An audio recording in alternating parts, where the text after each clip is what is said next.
Welcome into the Husker247 Podcast. I'm Mike Schaefer, joined by Michael Bruntz, Brian Christopherson, fresh off of a trip to the big house, the wonderful city of Detroit, the nearby college town of Ann Arbor. Like, where does Ann Arbor start and Detroit end? Well, you head kind of, I guess it's northwest a little bit out of Detroit, and you go through. Well, we stay by the airport, but you go through I think it's Ypsilanti, where Eastern Michigan is. Oh, wow. That's right there too? It's right there. And then like 2 more exits down, you hit Ann Arbor. So it's all right there. Wow. I didn't realize Ypsilanti was that close. It's right there. Yep. I've spent no time thinking about where Ypsilanti is at. Now I know. It's valuable information. I think Nebraska's actually stayed there a few times rather than Ann Arbor when they've played at Michigan. So, can you name any former Eastern Michigan coaches? There was an assistant coach there for a while that had Nebraska connections. I forget who it is. But no, I can't. Should I be able to? No, I mean, I can't either. The only name in my head is like Ron English, and I feel like I'm making that up. That sounds right, actually. BC, could you name any Eastern Michigan coaches? No. I'm sure I've seen them play like Ohio State at 11 a.m. on a ESPN2 on September 3rd some year, but that's as deep as it goes with me and them. Do either of you care about Maction? Not really. It's nice to have something on. I mean, okay. Some football is better than no football. That's generally, I think, where I come down on most things. Bruntz in favor of some football. BC in favor of no football. Welcome back to the 2020 discussion. No, I'm in favor of football. I'm in favor of it more than NBA, which could lead us into what happened to us Saturday night. Man. Oh, okay. All right. Speaking of not being in favor of more football. Bruntz can share it. I'll set it up, and then he can hit it off the tee. But we're sitting there watching with a Texas TCU, pretty decent. It wasn't a high-scoring game, but it was a close game in the third quarter. And we had people saying, "Man, this Oregon-Washington game is incredible" on Twitter, but it's not on one of the 10 TVs. So we're stuck 11. watching. There were 11. There were 11 TVs. We're details are important here. But beggars can't be choosers. We're like, well, we got a game on in front of us, and we'll follow this other one on Twitter. And suddenly, what happens, Bruntz? What happens? So it was 3-0, TCU up. Then they house a 75-yarder. It was the long run in the third quarter. We're like, okay, this game's getting a little spicy. We're waiting for food, getting a little excited. We were still curious about that Oregon-Washington game, though. The third quarter was kind of popping off. So we're just sitting there kind of watching Texas TCU. All of a sudden, the bartender disappears in the back for a second. And I'm not kidding. And mind you, we're in Detroit, okay? We're in Michigan. Every TV, all 11 TVs in the bar/restaurant turn to a Pelicans-Rockets game that's in the middle of the third quarter, in which I believe the Rockets were up like 16 points at that point. Somebody was up 16, yeah. and the Pistons weren't involved. Brian and I kind of start looking around the bar, wondering what's going on. Like, Brian's looking to see if Akeem Olajuwon's sitting in the back of the restaurant somewhere and wants to see what's on the TV. I have never in my life, in a place that has that many TVs, which would signal we kind of know sports here, that every channel has turned to a game that's completely irrelevant to anything that's going on in the U.S., in Detroit. Like, the Pistons were playing at home that night against the Celtics, and they didn't even turn to that game. Maybe they were blacked out of that one. So they're like, okay, well, we're still going to – next best thing, we're going Rockets-Pels. Let's see how Zion Williamson's doing tonight. Yeah, and maybe he was having like a record-setting performance. I cannot name any players on the Rockets. Not one. Well, we looked around to see if Vernon Maxwell was like there and it'd send like put the Rockets on the set, please. Couldn't find him. So that wasn't it. I would make this plea to anybody who works at a sports bar or owns a sports bar. I think this is very important, and I know all our listeners would agree. A key part, it's not your food. Your food, everybody knows, is going to be pretty average. Like, everybody is aware of that when you go to a sports bar. So don't even worry so much. Just send me out your average wings, whatever. But have somebody please, who has a great awareness of what's on that night sports-wise on like 15 different channels, and is just like, just on the trigger, like, okay, we're moving here, we're moving there. And it's all, you get it all covered. And if you are that type of sports bar, you will have success. It doesn't even matter if your bread is moldy. It doesn't matter. You got to get the TV situation right. And so many people don't anymore. I'll even take the scenario where you ask the bartender, like, hey, can I get XYZ game on this TV right here? And they act like you're asking them to just move mountains. I feel bad. I'll feel bad in that situation. I'll express some contrition. Sometimes they don't know what station it's on, and that's fine. I'll look it up for you, and we can kind of work through it together. But all 11 televisions turning to, like, I was trying to think of what else they could have put on at that time that would have been more just egregiously dumb. Like a World Series from like a World Series replay from like 93. Like, can I get like or 1990? Like, I was gonna say, a Phillies Blue Jays replay wouldn't be the worst thing that's ever on happened. all It would have 11 been TVs. better. Yeah, but so Hey, people like Joe Carter. Big Joe Carter fans. He's from Oklahoma City, not Detroit, so that wouldn't have made much sense either. But yeah, it was. Brian and I were like, "What is going on here?" And we ended up paying and leaving. We had to rush home to the hotel to try to get that Oregon Washington Washington game. By the way, which we actually could watch because it was on. For some reason, we've had this run of hotels in Big Ten territory that doesn't have FS1 or the Big Ten network. Like, what are you doing, Kevin Warren? Yeah, get that fixed. Sorry, that's the banter. No, that's fine. I want to add to this here a little bit. I feel like I should at least ask the question that I think has been asked by multiple listeners. Did either of you consider getting your phone out and putting the game on your phone? Well, I wouldn't be able to do that. I mean, that's something that, I mean, it'll take me to like 2035 till I am capable of something like that. So, I mean, that's largely why I asked the question, is to get that kind of answer. I don't know my YouTube TV password. Yeah. I haven't logged in. I haven't logged in on one browser on my laptop, and that's the go-to, but I do not have it on my phone. I feel like this is a real thing for you, having known you now for, since 2011. Passwords are sort of the bane of your existence, and they exist only in like one particular computer or one phone or one laptop, and they don't intermingle with the other of the two things. If I ever lose my laptop, I may as well just get a shovel and start digging my own grave, because there's no coming back from that. Incredible. All right, so that was the first question. And like, did you guys even bother asking anyone, or was it just like, we're so far done here, like we're buried?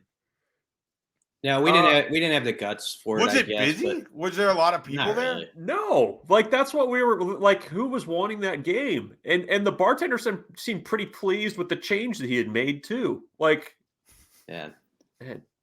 We've filibustered way too long. We can go on other topics, but that's fine. I want to finish with this. Just a shout out to all the bars that do Sunday Ticket, and they put up on like under the TVs which games are going to be shown. That way you don't get there and there's some guy who has a spot that he wants to sit in, but he demands that his game is over there. It's like the most efficient way things can possibly be run at sports bars. Just having that sheet that tells you that the noon game is going to be Ravens versus Cowboys, and then at 3:25 you're getting Chiefs Broncos. Like, that's what the people want. They want that kind of efficiency. Yep. We all agree on that. I want to give those people a shout out. Not everybody does it, but the ones that do, we acknowledge and we appreciate. All right, 10 minutes into the show. This is not a podcast about sports bars, though I think such a podcast would probably be well received. Yeah, you're going to have to timestamp this for some people when we actually get to the... I'll do that. I will 100% do that. All right. Nebraska played a football game. Nebraska lost 34-3. The most notable thing in that football game that happened, Brian Christopherson, was? Ernest Hausman being a dude. I mean, that was the young parts, like, that could be important in the future, like Hartzog kind of holding up on the island. Hausman with that acceleration and sack was impressive. Gifford having some lessons trying to play a different position, but he's going to be key. I mean, it's those type of... Javen Wright played 27 snaps. That's it. Other than that, it was a snoozer. And honest to goodness, I turned to Bruntz, and this is good and bad, but this is what it is. I said, this is as good as it could go for Nebraska in this game. Like it was sort of one of those games, 34-3. Okay. They got out of there, I guess, kind of with their dignity. It wasn't like 63-3. Well, that ball touched the back line, so it shouldn't even have been 34-3. You're right. That's the best you could say. I thought the defense fought. I really did. I thought they fought as hard as they could, and they're just outmanned. And then you have no offensive threat at all. There you go. Bruntz, your biggest takeaway that BC hasn't touched on yet? I mean, that game was, kind of like a new box on the bingo card where you have your offensive coordinator getting x-rays at halftime. I mean, that's I should not laugh. I hope that Mark Whipple is okay. We'll get an update, I'm sure, on that today. But I mean, you have Chubba Purdy in the locker room with the high ankle sprain. I can only imagine the conversation. I told Brian this. Like, can you just imagine the conversation when if you're Chubba Purdy sitting there in the locker room and they bring Mark Whipple in at halftime to get x-rays? Like, it's just, one thing after another for Nebraska football. Brian hit on the highlights, I think. I think the defense fought a little bit. I think they were helped out by some questionable coaching by Jim Harbaugh late in the second quarter. I thought they really kind of took the air out of the game a little bit by their own decision making. So that played in Nebraska's favor. I don't know what they're going to do going forward. We can hit on that a little bit if you want to, but I mean, without Purdy, it's basically Logan Smothers. They had Jarrett Sinek on the trip, along with Matt Masker as your three quarterbacks. So it's going to be more tough stuff, I think, the next couple weeks if Casey Thompson is unable to go. All right. We don't have to spend a lot of time on it because we obviously will have a hype cast coming up this week. But I'm just going to throw this question out to each of you. We'll start with Bruntz and we'll work to BC. What do you want to see out of Nebraska on Saturday? Like, what is it that you want to see in that football game on Saturday? Points. I mean, like that's kind of where we're at now. I mean, they haven't scored a touchdown in 7.5 quarters. So I don't know. I mean, like there's not. That's where we are in the season. There's 2 games left. You're not going to a bowl. There's no magical button that you're going to push on offense short of getting Casey Thompson back that's going to make that picture look dramatically different. So if it's the backups again this week, I really don't know what.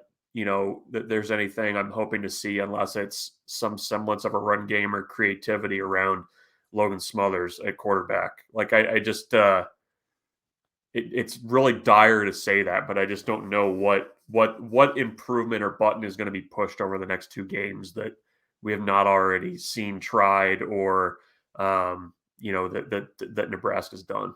BC? I'll look at the defense. I mean, the offense, maybe they are going to be exactly what we think they are the last 2 games. But the defense has some of these younger guys, as I mentioned the last answer, where it's at least intriguing. And they played pretty well in a lot of areas against Michigan. I mean, I respect the fact that Corum didn't have a run of longer than 12 yards. Like, that's hard to do against that guy. And so they actually kind of made Michigan have to fight their way down the field. They limited the explosives. Against Wisconsin, that could give you a fighting shot. And I think you're to the point in the season where you just want to see, like, with this defense where 4, 5, 6 guys could be back in 23 for whoever the coach is.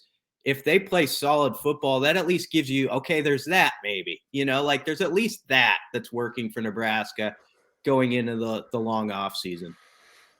I don't know that it's going to happen. I'd like to see Casey Thompson. I'd like to see this team with at least a capable quarterback out there. because as Brian has kind of said a couple times here, I think the defense has played well now for the last 3 games. Like, they've deserved better from the other side of the field. If you get Casey Thompson out there, I think Nebraska could win these next 2 games against Wisconsin and Iowa. They played each other on Saturday. Neither team is good. Neither team is good. Bruntz is making a face, but seriously, Casey Thompson's healthy. Nebraska probably beats Minnesota. I feel fairly confident they beat Minnesota, and they may have beaten Illinois. I mean, and I think that Wisconsin and Iowa are more of the same. So if Casey Thompson can go for Nebraska on Saturday, I think they have an opportunity to finish with a couple wins, can be a disruptor in the car pileup that is the Big Ten West, and probably help usher Purdue into a championship game. So that's what's out there still for the Huskers.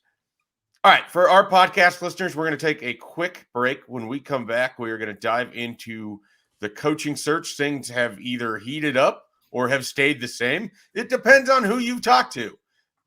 You're going to talk to us. Actually, you won't talk to us. You're going to hear from us, and we'll give you what we've been hearing with the coaching search, where things sit, all that and more when we return on the Husker247 podcast.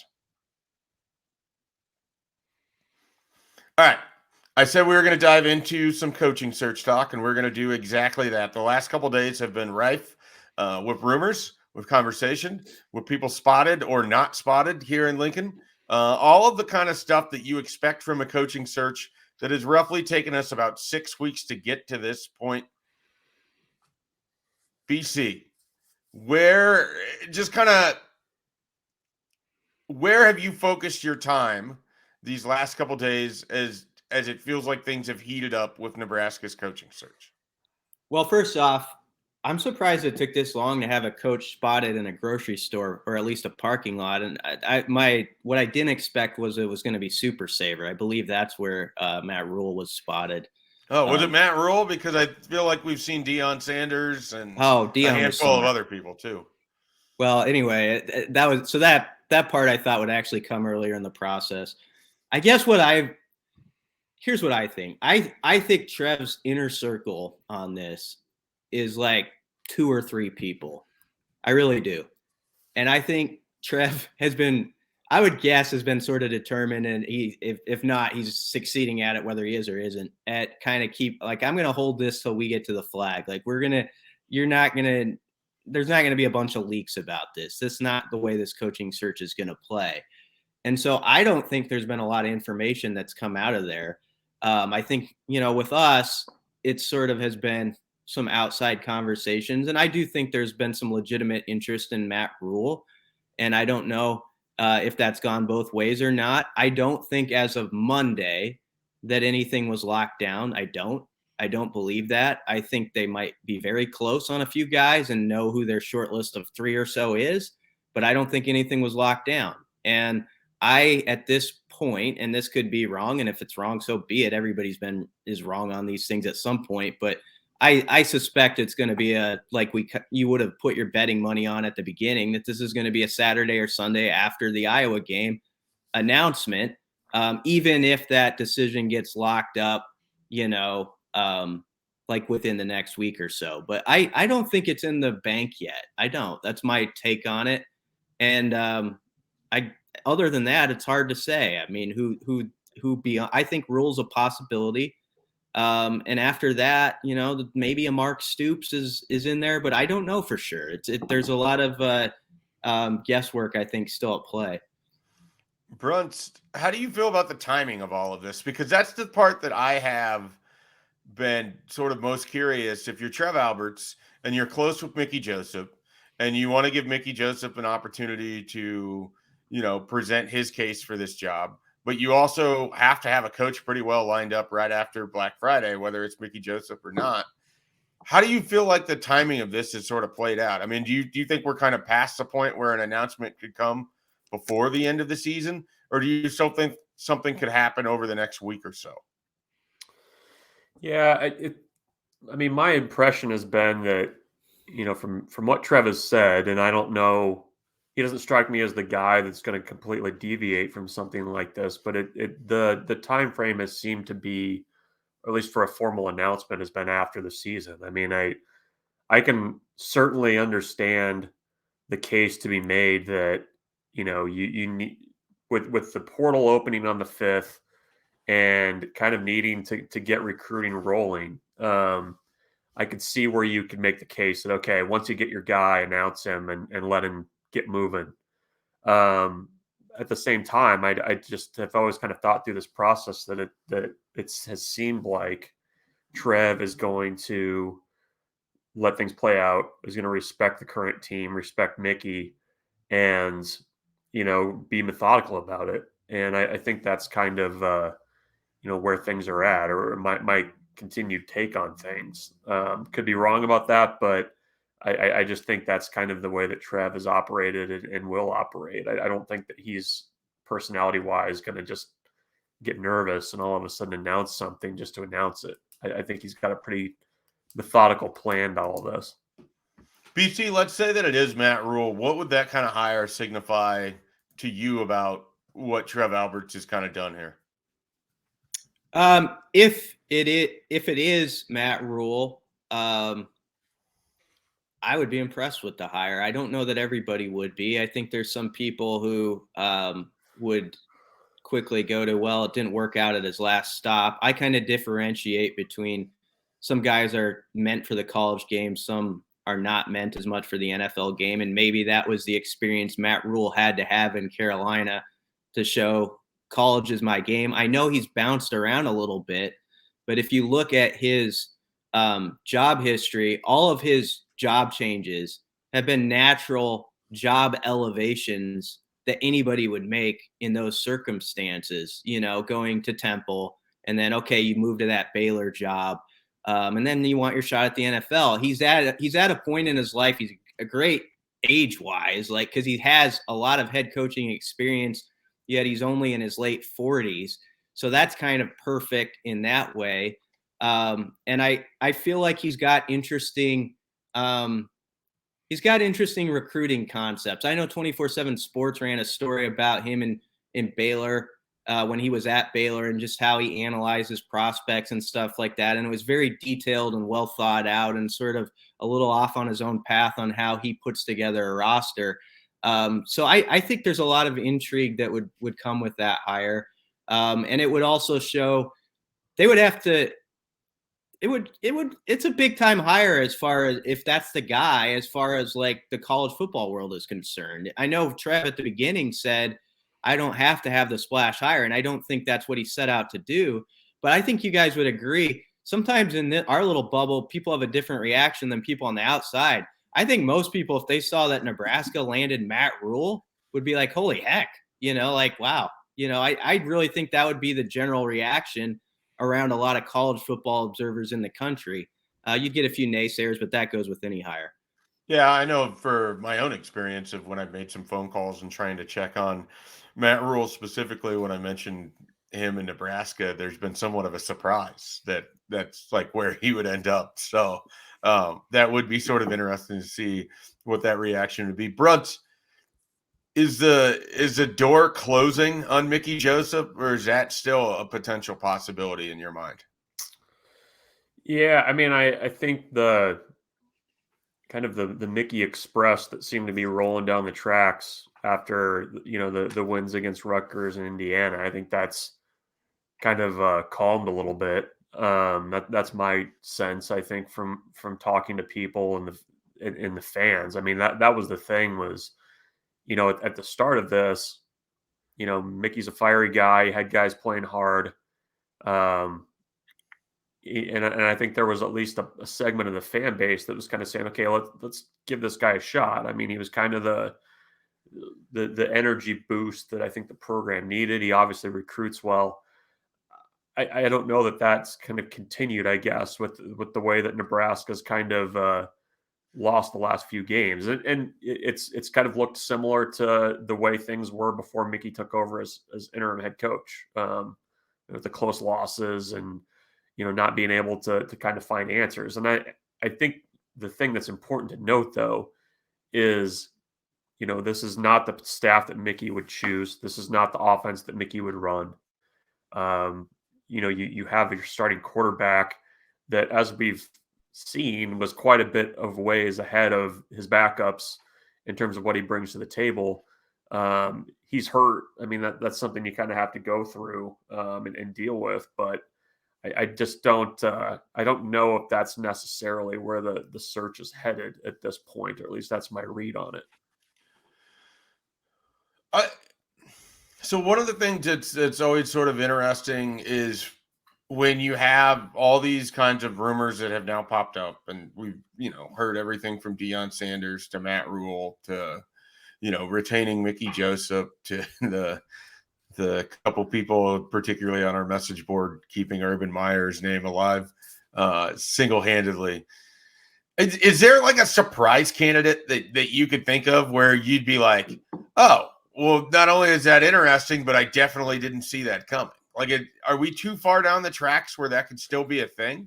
Like, could you get I don't know that there's a version of Brian Kelly to LSU sitting here for Nebraska, or a Lincoln Riley to Oklahoma, but is there like a potential surprise where it's like a name that you've come across where it's like, yeah, I could see that, but maybe it just catches people off guard? Anything like that for you, Brian?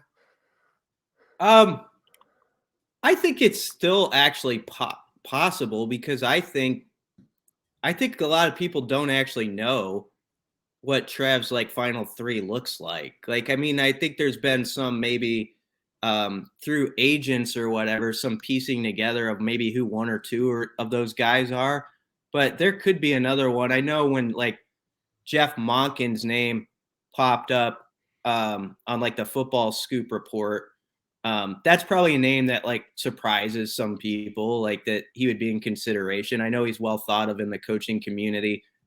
There'd be all sorts of difficulties with that one, though. I mean, Army Navy would be a game you wouldn't be able to skip out on. The portal opens December 5th. I mean, if you actually got into a discussion on that particular hire beyond just like, wow, that's interesting with Jeff Monken, it would be difficult from a logistics standpoint as far as like what you need to do in December. So as far as a name that one time, which I forget which car ride it was, but Bruntz and I we threw out like Gus Malzahn or somebody like that. I mean, like some that sort of category of guy who you haven't heard as much about, but maybe there's like one or two guys like that who sort of has slipped through the cracks. And that's not me saying that Gus Malzahn's in consideration, but it would have to be somebody like that, to your question that, and I don't think it is, but I leave open that we could be stunned by this. I still leave open that possibility.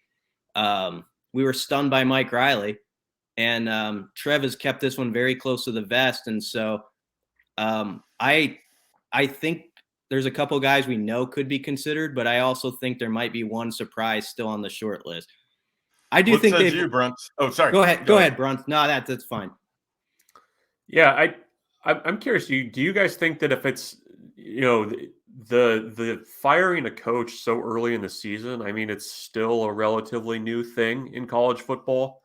Do you guys think that, and I've wondered about this, whether a prolonged search like Nebraska's gone through, if that makes it easier to have an out of left field type candidate versus, we got to get a guy in a week, basically. Do you think that just the nature of the search itself invites that possibility more than if they had bounced Scott Frost after Iowa and needed to get somebody in really quickly? Yeah, I think it does, because I think instead of just having to listen to the same like 10 names that everybody's expecting you to go after, you sort of have the ability to take a long kind of look at it, really sort of put some lines out there and see if you get any nibbles on them and kind of go from there. I mean, that's part of why I think it's still possible that, there's this coach that could be out there that we're not really talking about, because you just don't expect him to be at Nebraska when this is all said and done, because he just wasn't mentioned all along, or you don't think somebody like that is leaving his job or whatever. And so that's kind of why. And then you wonder if stuff like what we saw on Monday and a couple weeks ago, if that's just sort of born out of the lack of news that's sort of happening. So then, a little kernel of something that the coaching agent world is hearing that Matt Rhule in Nebraska, something could be going there. Then all of a sudden that kind of blows up and everybody's like focused on Matt Rhule. Meanwhile, in the background, you could have these other conversations going on that are the real ones. So I think it's definitely, when you have a longer search like this, it presents itself for more sort of wild options. But we did see, Nebraska with Mike Rhule, it sort of is the opposite of that, where that was an after the season and a really quick hire, and not one that anyone would have guessed or was on a lot of the board. So I guess it kind of could go both ways. Here's what I think the long-term search has allowed Trev to do, and I believe this fully, that it probably keeps him. I mean, the fans might say when the hire's announced, oh, they fell on their face there. Who's to say how the fans are going to judge it? But I think Trev has had enough time that he can have a list of 3 or 4 guys about this point in the search process that he feels like there's a good chance they might say yes. And you can also have your sort of specifics arranged for different guys, so you can kind of work through the process. Like if a first guy you wanted said no, you could have something pretty well set for a second guy. Like I feel like it allows them to organize some of those specific numbers and stuff that you got to get to finalize a deal and have them waiting sort of in a line for guys. I think that's a real possibility here, that now, we've worked our way through the point of you've filtered it down basically to like, these are the 3 or 4 guys and here's what we would give them. And all the specifics are set. And then you have your rankings, and who said, it goes to who says yes. And if someone says no, you move down the list. But it puts you probably in a position as an AD where you feel like even if it gets to my 3rd guy, I've done enough research that I like that guy. Maybe I didn't like him quite as much as the first guy, but I believe that he could get something done at this program. Are either of you ready to make any kind of prediction right now? We got a head shake from Bruntz for the podcast listeners. We got another head shake and a look up to the left from BT. He's looking suspicious. If this was an interrogation, we'd assume he's lying. Do you have well, I'll ask it to you. Do you think it's going to go a certain way? No, I don't. I mean, I feel like I have I kind of default back to this. Like, I still feel like if I had to place a bet on any one thing to happen, I still think I would place a bet on Mickey Joseph. And it's partly because I don't know that I believe strongly that Matt Rhule is going to end up at Nebraska. For as much effort as we put into some of the phone calls and trying to confirm that there's even conversations happening there, we really haven't been able to do that beyond just a certain level. And I don't know. Like I don't know that how this will go. And so if I was betting, like I said, if someone's like, you got to put $100 on one of these coaches, I think I'd still put it on Mickey Joseph. And very well could be wrong, but it just feels like sort of the safest bet to me right now, or the one that I'm most confident would be in that final 3. So I think that's part of it for me, which I think opens the door that could be really surprised when this thing gets announced. It really could be a surprise. What about you guys? Nothing? If you had to put $100 on a name right now. I'll say this. If it does end up being Mickey, I would consider that a surprise. I would. Okay. Not like Mike Rhule, who the heck is this guy kind of a surprise, but like I think I would be a little bit surprised if it was Mickey. I guess if I had to, I wouldn't want to put $100. That's the answer to give you where I feel about it. I'd put like 10. And you got to put $100. If I had, okay, this is, $100, you have to make this bet. Who is it? I guess I would say Matt Rhule, but I don't, that's not to say like I'm real confident in it. I'm not. I do think there's some smoke there. I believe that. And I don't think I agree also with what you were saying, Schaefer. I don't think we felt strong enough to be like, we wrote a little bit about his name here and there, but it's all been based, and hopefully our readers have understood that, and we've tried to make it clear. We've tried to be very careful about that. It's all based off sort of just back channel talk. And that's where I say, and with back channel talk, you have to be very careful because sometimes guys like to get their name just floated out there. Like, yeah, that's happening.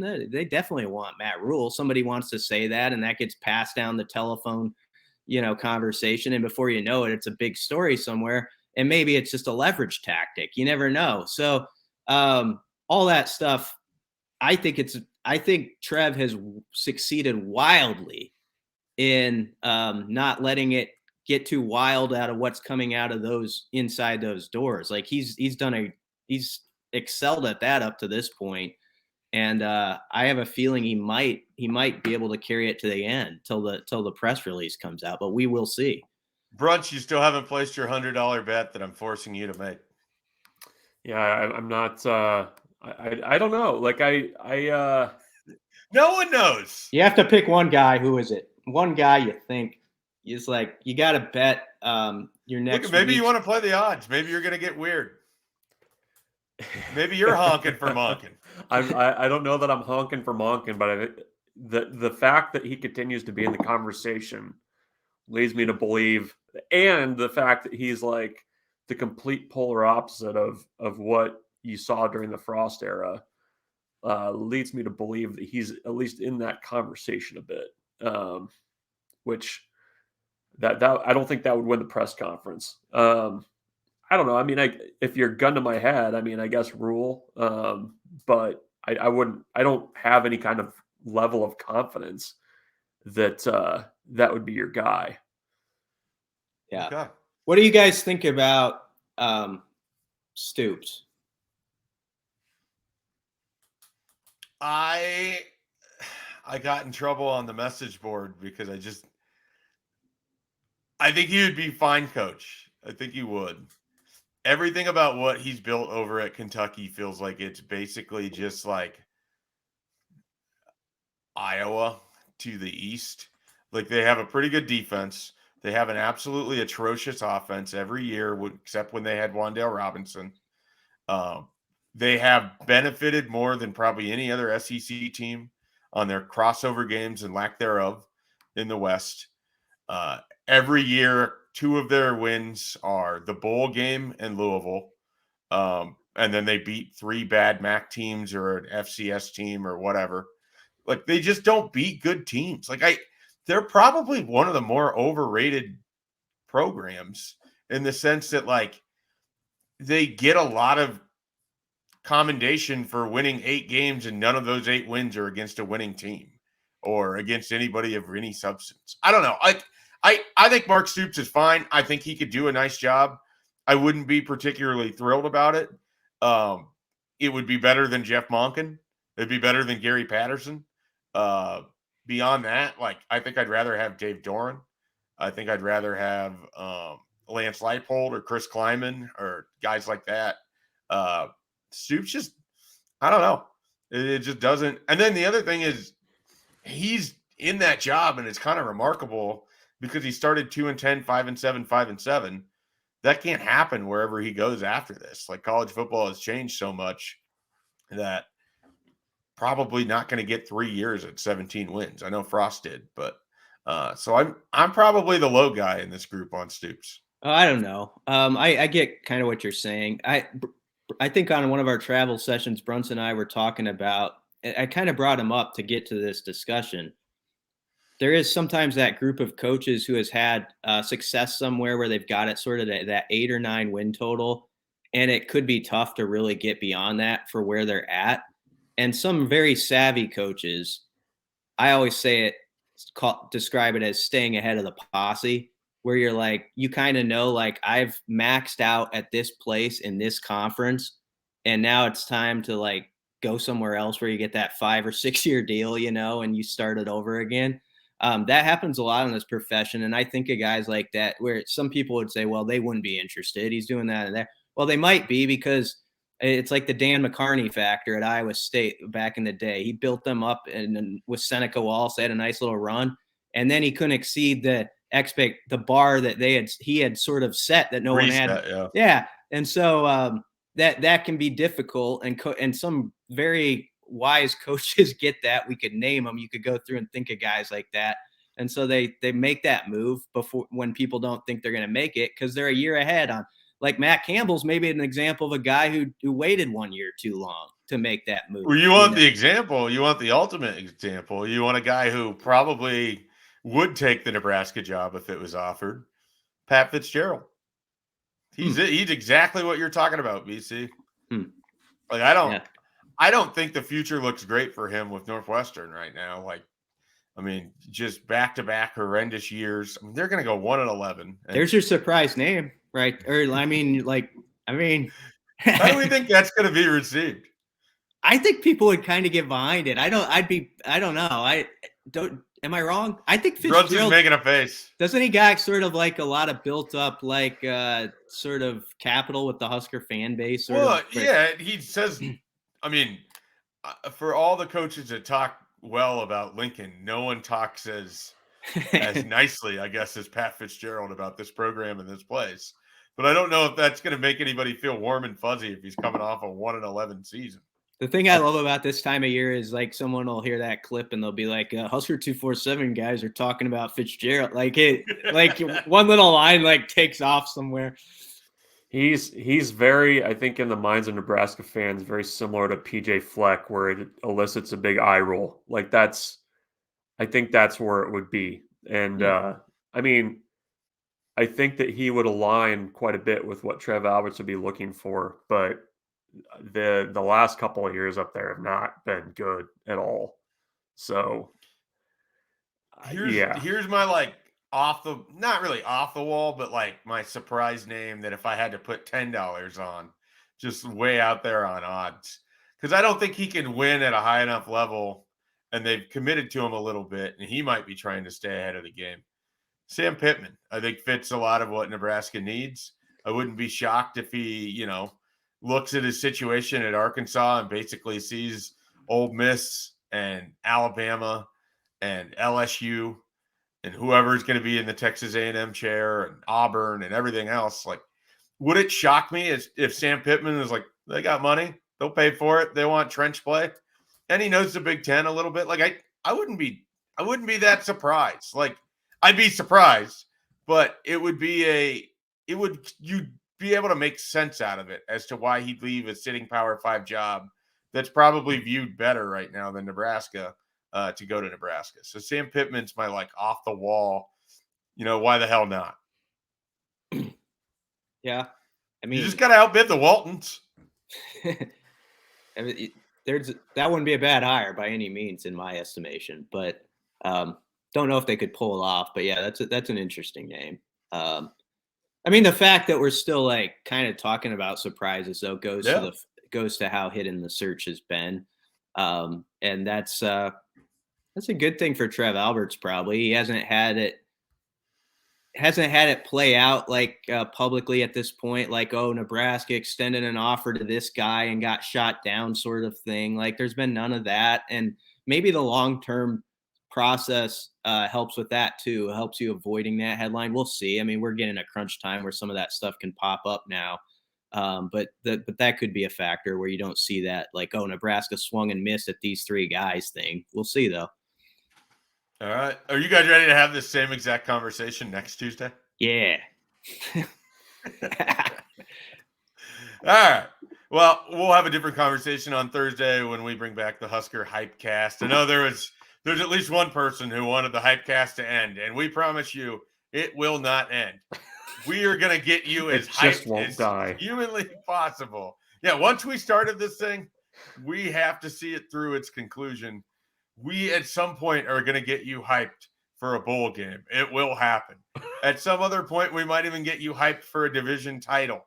Who knows? We might get you hyped for a year in which they win like 10 games. That's why the Hypecast exists.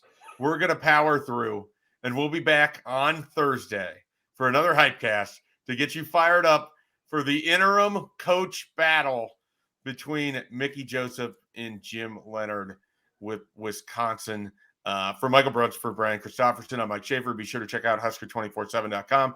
Plenty of coverage. We'll have, of course, the coaching stuff. Last visit weekend, there'll be plenty of recruits on campus. Already writing about some of those as well. And, of course, Mickey Joseph talks on Tuesday. Coordinators talk on Wednesday. Plenty of coverage for the upcoming Wisconsin game. And the Hypecast will be back on Thursday.